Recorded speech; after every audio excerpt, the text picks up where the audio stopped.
जय हिंद। आप देख रहे हैं पब्लिक बाइट और मैं हूं प्रभात।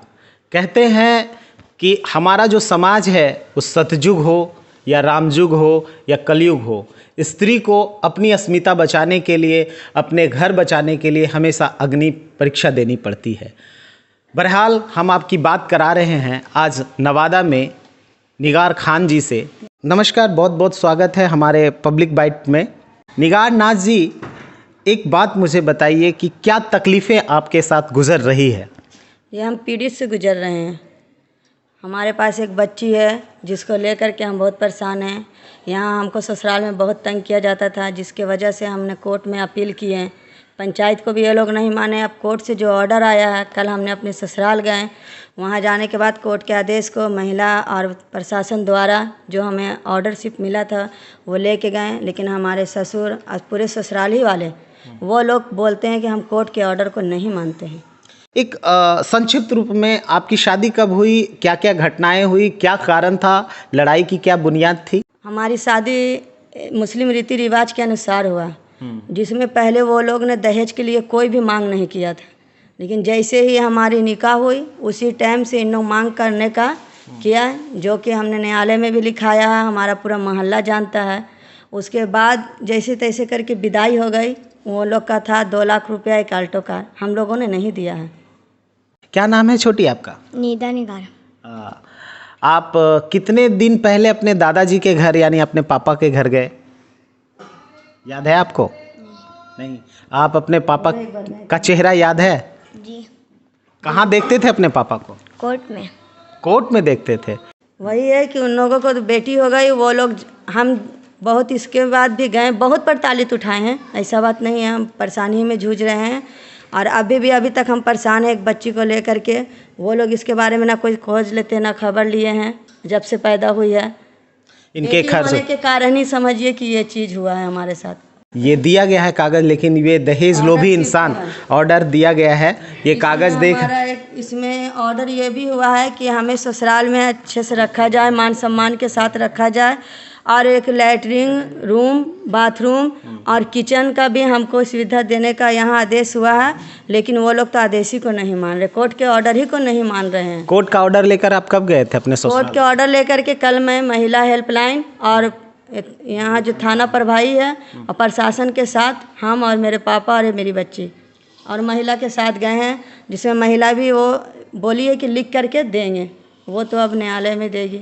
तो आपके पति उस घर में नहीं मिले क्या? नहीं, वो पति तो नहीं मिले, लेकिन हमारी बच्ची बोल रही थी कि वो उसी घर में थे, इसी ने देखा। इसने देखा? अपने पापा को देखा था क्या? जी। कहाँ पे थे वो? खिड़की पास। खिड़की के पास से वो देख रहे थे आप लोग? जी।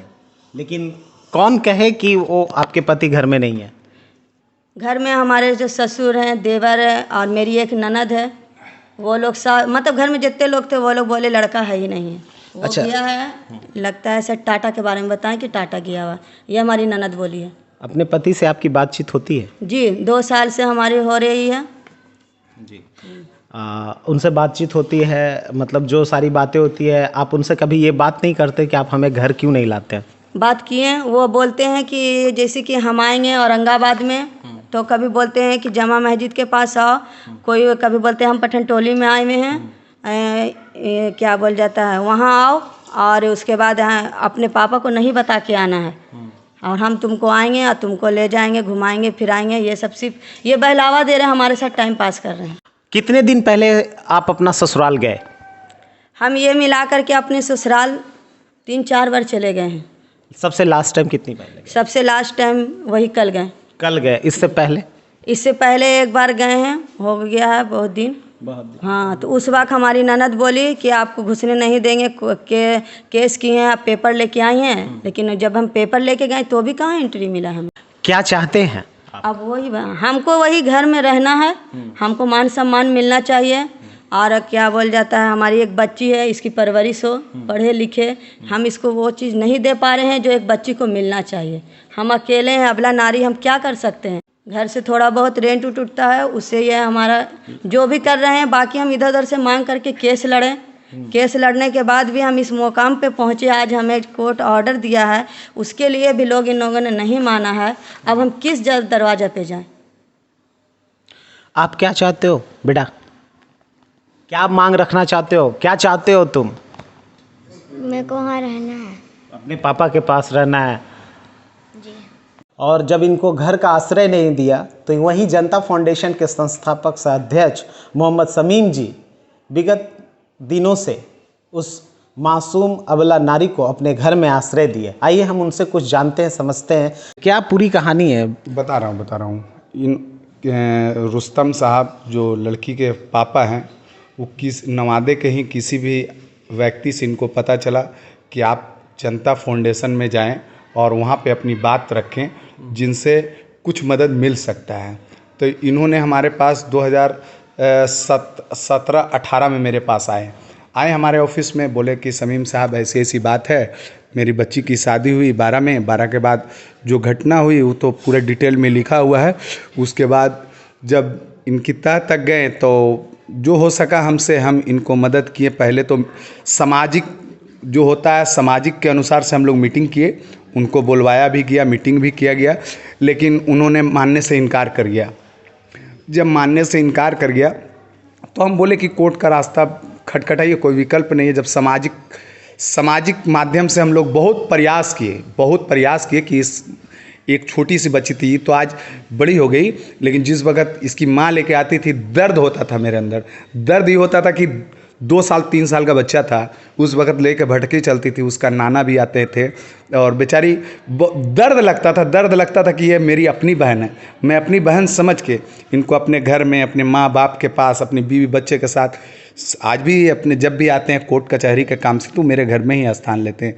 लेकिन समाज की दुर्भाग्य है, जब हम बीच में खड़ा होते हैं किसी के लिए तो इनके ससुर भी लालछन लगाए मेरे ऊपर में कि ऐसे होगा वैसे होगा। वो भी कोई दूसरे इंसान के पास नहीं, हमारे बाप के पास ऐसा बात बोला। दर्द होता है कि कोई समाज के लिए अगर खड़ा होता है व्यक्ति तो उसके पास इस तरह का लालछन लगाया जाता है। और जबकि हमारे घर में आते हैं, हमारे बीवी रहते हैं, बच्चे रहते हैं, हमारे माँ हैं, हम 50 फैमिली के परिवार के बीच में ही बच्ची रहती है, उसके बाद लालछन लगाया जाता है। दर्द होता है। दर्द ये होता है कि हम जैसे समाज में अगर ऐसे इंसान रहेंगे तो क्या होगा।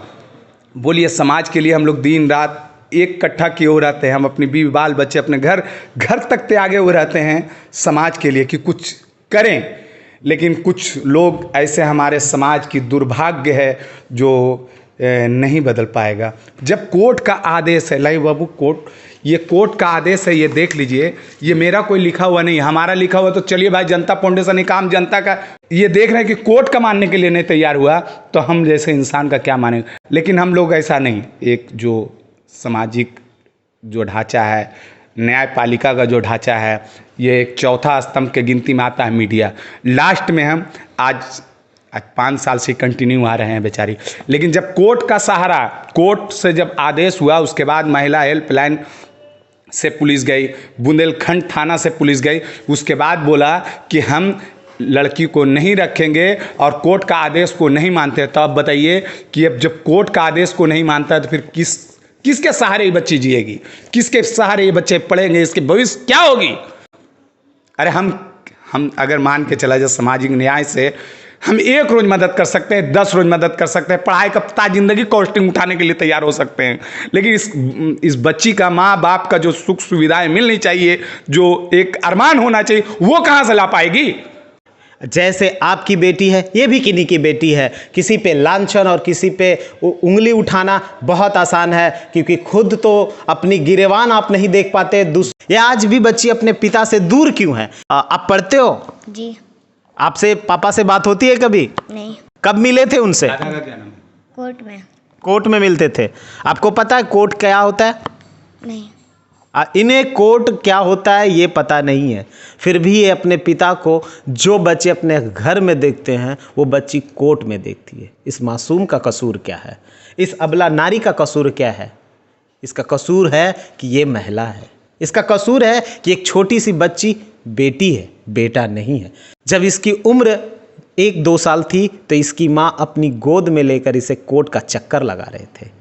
इसके ससुराल वाले लोग, इनके देवर, इनके भैंसुर, इनकी ननद, अरे आप तो एक महिला हो, एक महिला का दर्द तो समझते होगे। कल ये छोटी सी बच्ची अपने दादा के घर गई, पुलिस के साथ, महिला टीम मेंबरों के साथ, अपनी माँ के साथ, इस उम्मीद के साथ कि आज उनसे मुलाकात अपने पापा की होगी। लेकिन ये दहेज लोभी इंसान इस बच्ची को भी दहेज के कारण, कुछ कुरीतियों के कारण से वो सुख अभी तक नहीं मिल पाया जो और बच्चों को मिल पाता है। अगर आप इस चीज़ को समझ सकते होंगे, आप देख रहे होंगे ये मासूम सी बच्ची, इसकी आंखों में मासूमियत दिखती है। क्या कसूर है इनका? क्या कसूर है समीम जी का जो इन पर लांछन लगाया जाता है? इस महिला पर क्या गुजरती होगी जब कोर्ट का मामला, कोर्ट के कागज के साथ भी इसे घर पे प्रवेश नहीं किया जाता होगा। आज तो इनके साथ न्यायालय है, कुछ सामाजिक संगठन साथ में है, कुछ पुलिस प्रशासन इनके साथ में है, लेकिन उस समय जब इनके साथ न्यायालय नहीं था, कोर्ट नहीं था, लोग इनके लिए आवाज़ नहीं उठा रहे। इतनी तरह से इन पर प्रताड़ना की जाती है कि मानसिक, शारीरिक इन्हें मारा जाता होगा, पीटा जाता होगा। उस दर्द को हम बयां नहीं कर सकते हैं क्योंकि हम एक औरत नहीं है, हम एक पुरुष हैं और पुरुष की सोच हमेशा औरतों को नीचा दिखाने का रह जाएगा। घिन आती है ऐसे समाज पे, ऐसे लोगों पर जो स्त्रियों पर ऐसी सोच रखते हैं। बस दर्शकों से यही उम्मीद है हमें कि ये लोग हमारा घर बसा दे, हमें रहने के लिए जगह देते हैं। और यहाँ नवादा जिस जिला में हम आए हुए हैं, जहाँ की मैं बहू हूँ, वहाँ से मैं यही कहती हूँ कि एसपी साहब या फिर जो भी हैं, डीएम साहब, जिला के जितने भी प्रशासन हैं, उन सबसे मैं यही उम्मीद रखी हुई है कि ये लोग हमारी मदद करें। कोर्ट के आदेश जो नहीं मान रहे हैं, उस आदेश के अनुसार वो लोग आवाज़ उठाएं और हमें उस घर में सम्मान के साथ रखा जाए। इनके ससुराल वाले से एक बार पुनः हाथ जोड़ करके विनती करता हूँ, कृपया करके आप अपनी बहू, अपनी पत्नी, अपनी पोती को अपने घर ले आएं। इस तरह से दर दर की ठोकरें ना खिलाएं। मैं एक बार पुनः आपसे हाथ जोड़ करके विनती करता हूँ। इसी उम्मीद के साथ जय हिंद, जय भारत।